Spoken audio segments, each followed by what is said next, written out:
Em Quando Me Apaixono?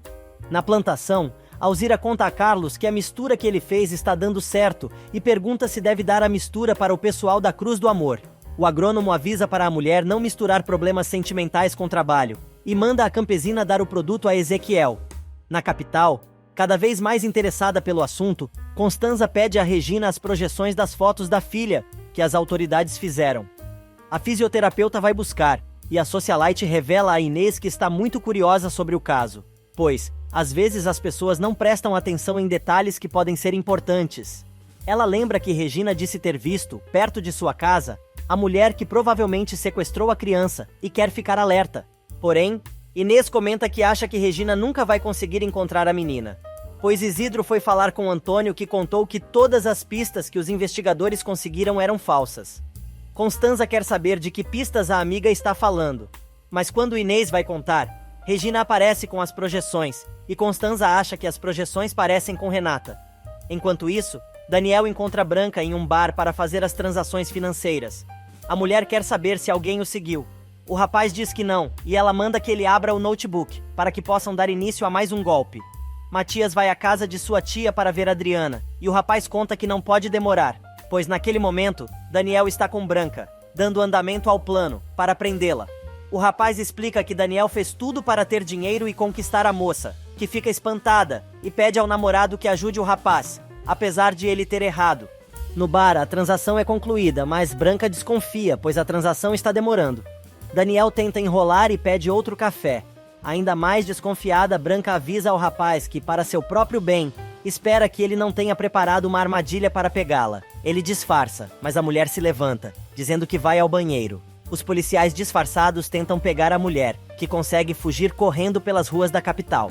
No interior, Matilde, a madrinha e Karina estão com a mão na massa, preparando o jantar para receber os sogros naquela noite, que vão pedir a mão da moça em casamento. Nos vinhedos, Carlos mostra a Jerônimo que o produto que preparou está dando certo no combate à praga, mas precisa ir à cidade, buscar os pais. Jerônimo resolve ir junto para se explicar com Marina. Na Cruz do Amor, o povo está em polvorosa com o sumiço de Roberta. Ezequiel aparece correndo, contando que a moça pegou um puro sangue para dar uma volta pelo local e foi justamente um dos cavalos que o patrão não quer que ninguém chegue perto. Furioso, o fazendeiro manda o capataz ir atrás de Roberta e avisa que não quer que ninguém mais pegue um de seus cavalos, sem a sua permissão. Renata se impressiona com a mudança de humor do noivo e pergunta se ele se incomoda tanto assim, por sua irmã ter pegado um de seus cavalos. Mas ele responde: "O que me incomoda é ela ter feito isso sem a minha permissão. Vocês duas têm que entender que estão sob a minha proteção." Assustada, Renata não tem mais nada o que dizer, a não ser concordar com o fazendeiro. Roberta chega à Árvore do Amor e descobre o coração que Jerônimo fez para Renata. Furiosa, ela diz que agora aquele coração está partido, mas segundos depois, vê o coração que Rafael fez para ela e pensa que, se tivesse deixado o namorado fazer as coisas a seu modo, talvez os dois estivessem juntos. Mas agora, ela está sozinha e começa a chorar, dizendo que sente muita falta de Rafael. Na capital, o detetive conta a Gonçalo que Branca conseguiu escapar. A mulher, colocando outro disfarce, continua fugindo, e pelo telefone, o policial reforça a busca pela bandida. Daniel se irrita e pergunta por que a polícia ainda não procurou pela vigarista em sua casa. O investigador esclarece que já fizeram isso, e Daniel então revela um outro endereço, onde os dois costumavam se encontrar, quando ela não trabalhava mais na empresa.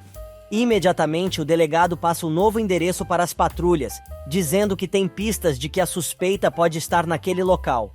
E no povoado, Jerônimo manda Carlos Meire buscar os pais, enquanto ele vai ao consultório de Marina, que está atendendo uma paciente. Ele diz que precisa falar com ela e vai esperá-la do lado de fora. Na mansão dos Monterrúbio, Josefina caminha de um lado para o outro, preocupada com Roberta, pois não sabe onde a filha está. A megera tenta novamente ligar para o celular de Roberta, mas cai na caixa. Ela resolve deixar uma mensagem de voz, mandando a moça voltar imediatamente para a capital. Jerônimo acaba encontrando a ex-cunhada na porta do consultório de Marina, e Roberta conta que foi passar uns dias na fazenda de seu futuro cunhado e diz: "Como você vê, minha irmã não perde tempo. Te esqueceu e já está com outro. Eu já tinha te avisado. Minha irmã muda de namorado como muda de roupa, e quando não quer mais, joga fora." Mas Jerônimo resolve responder e diz: "Você não é exatamente um modelo de virtude." Roberta se defende e diz que é verdade, mas pelo menos, com ela, não tem falsidade. Jerônimo começa uma discussão, acusando a moça de ter enganado seu irmão Rafael, quando Marina aparece, interrompendo a conversa. As duas se reconhecem imediatamente e o clima fica pesado. Jerônimo finge não se dar conta de que Marina e Roberta não se conhecem. E Roberta pergunta o que a médica está fazendo ali. A moça, sorridente, responde que foi visitar seu tio, o padre, que está de aniversário, e comenta que Roberta deve ter ido ao povoado visitar sua irmã Renata. Grosseira, como sempre, Roberta comenta que, pelo visto, a doutora está muito bem informada sobre sua vida e a vida de sua família. Marina só responde que soube por acaso, mas não tem nenhum interesse no assunto. Para piorar a situação, agora Roberta quer saber se Jerônimo é paciente ou namorado de Marina, e o sujeito corta a conversa, dizendo que os dois vão conversar depois. Sozinha, Roberta comenta que não está gostando nada da amizade de Jerônimo e Marina. Enquanto isso, na capital, a polícia consegue prender Branca no endereço que Daniel deu e ela é acusada de fraude contra a empresa Monterrúbio. Nesse meio tempo, César aparece na casa de Constanza dizendo que foi visitar a mocinha, mas ela recebe uma ligação de Matias, dizendo que prenderam Branca. Os dois comemoram, o rapaz pega a Adriana no colo e os dois acabam se beijando. Na casa de Regina, Gonçalo conta à irmã e Inês que prenderam Branca, mas Gonçalo continua preocupado e pede que a noiva tome muito cuidado, pois não sabem o que aquela mulher é capaz de fazer. Constanza resolve abrir a boca e diz: "E se de repente a gente descobrir que a pessoa que quer prejudicar Regina, na verdade, está mais perto do que imaginamos? Estou dizendo isso pelo que aconteceu com Honório e com essa mulher, com quem ele trabalhava todos os dias. Às vezes, o inimigo está mais perto do que pensamos." Gonçalo concorda e diz que é melhor ficarem atentos, prometendo continuar com a investigação, de onde Cantu parou. Pensando com seus botões, Constanza se questiona sobre Josefina e José serem a mesma pessoa, e tenta achar uma maneira de descobrir a verdade, porém, sem assustar mais ainda Regina.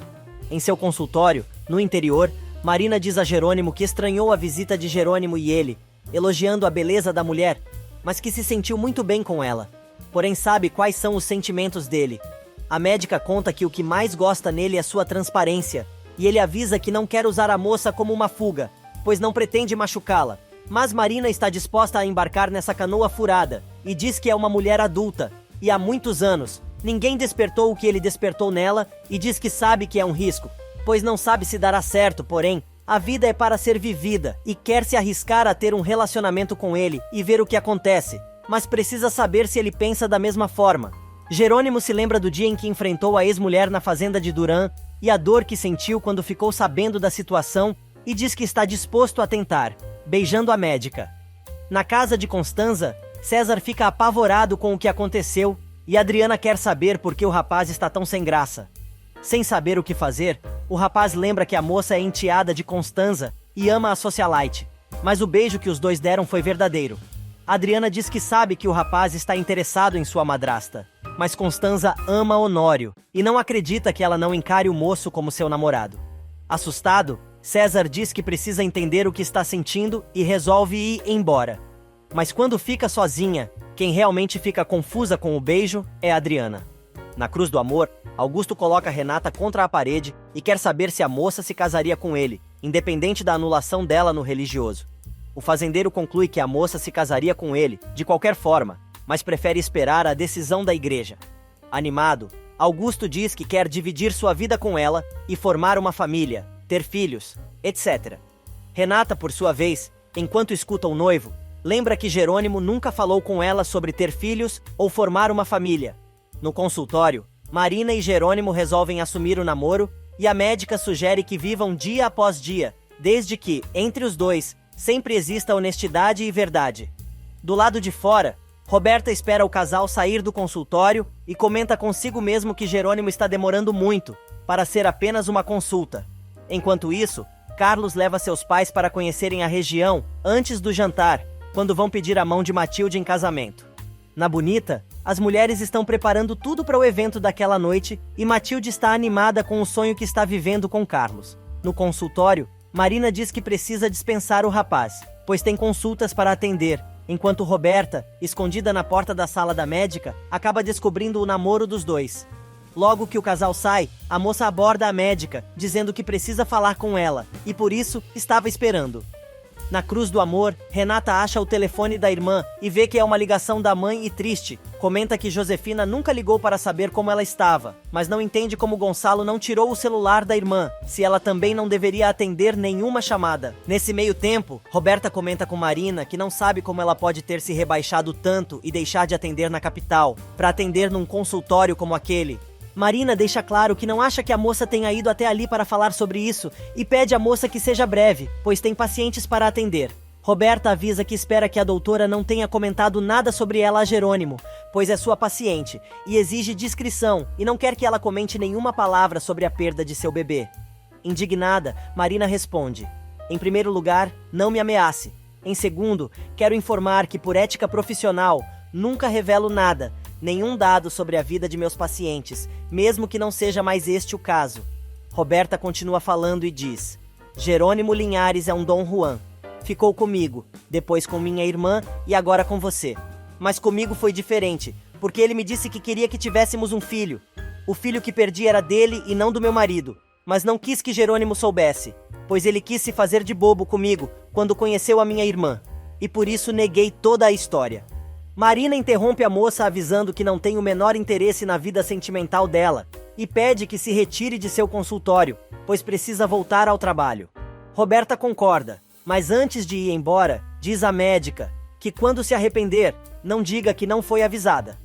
Porém, Marina deixa claro que é adulta e sabe o que está fazendo, e lembra que tanto ela quanto Jerônimo são pessoas livres e têm o direito de fazer o que bem entenderem. Mas Jerônimo está confuso e comenta consigo mesmo que, talvez, o relacionamento com Marina seja a oportunidade que ele precisa para arrancar Renata de seu coração. A noite chega e Jerônimo recebe os pais de Carlos para o jantar de noivado. Renata e Augusto chegam em casa e encontram Roberta bem sentada lendo uma revista. Os dois comentam que a moça não pode sair assim sem dizer para onde vai, e Augusto lembra que as irmãs estão sob sua proteção. Rindo, a garota conta que encontrou Jerônimo e Marina e viu os dois se agarrando aos beijos bem no meio do povoado, na frente de todo mundo. Marina chega à Bonita para o jantar e é apresentada como sua namorada. Jerônimo pede desculpas à médica por não tê-la buscado pessoalmente, mas preferiu mandar Lázaro, que estava muito nervoso. O pai de Carlos comenta que não entende por que o capataz estaria tão nervoso, mas eles também estão, e acha que é o momento para começar a falar, e diz que é uma honra estar na fazenda e querem pedir, formalmente, a mão de Matilde em casamento para seu filho Carlos. Jerônimo se diz feliz com o pedido, mas ele não é a pessoa indicada para consentir isso. Lázaro chega bem na hora e o fazendeiro o apresenta como irmão de Matilde. A mãe de Carlos, estranhando a notícia, pergunta se a moça não é irmã de Jerônimo e Carlos, dizendo que não sabe como surgiu aquela confusão, mas sua noiva é irmã do capataz da fazenda. A mulher surta e diz ao filho que nunca imaginou que ele seria capaz de se casar com a irmã de um capataz. Os dois discutem e o agrônomo diz que não sabe qual a diferença entre a moça ser irmã do Jerônimo ou do capataz da fazenda. Indignada, ela diz que existe muita diferença, deixando claro que a mocinha não está à altura de seu filho e ele não pode se casar com uma empregada. Todo mundo fica apavorado com as palavras da mulher. Matilde, humilhada, não sabe o que dizer. Na Cruz do Amor, durante o jantar, Roberta continua futricando na história de Jerônimo e Marina para implicar com a irmã, mas Renata deixa claro que não quer mais conversar sobre aquele assunto.